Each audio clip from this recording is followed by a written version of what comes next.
On today's episode of Hanging with Jenny, we are going to be talking about transrational ways of knowing. Ooh.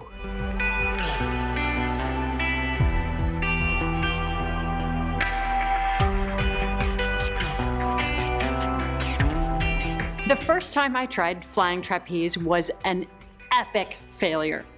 You're supposed to leave the platform, swing out, let gravity and momentum help you lift your legs and hook your knees over the bar.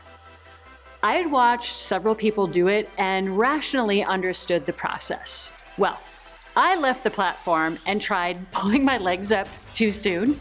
Momentum was working against me and I could not do it.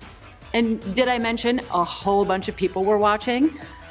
I got super embarrassed, panicked, and I kept trying to get my legs up, completely ignoring the fact that physics was a thing, and what I was trying to do was almost impossible.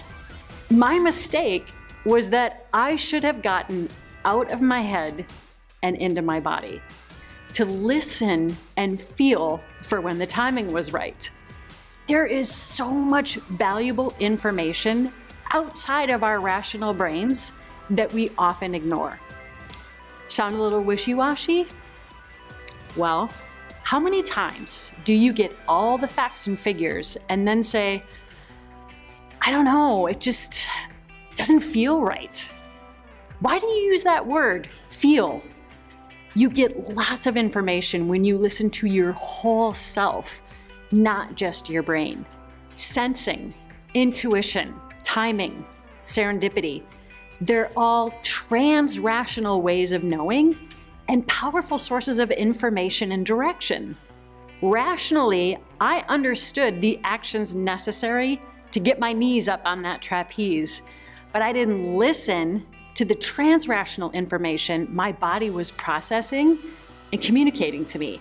Had I paid attention and trusted, it would have been easy. We often poo-poo transrational ways of knowing and give way more credence to spreadsheets or projections.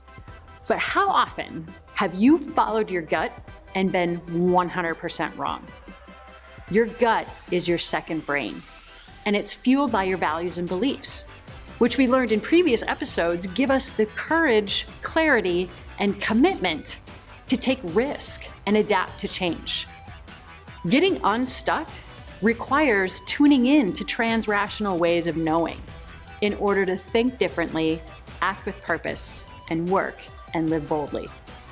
And let's face it, most people who join the circus aren't totally rational anyway.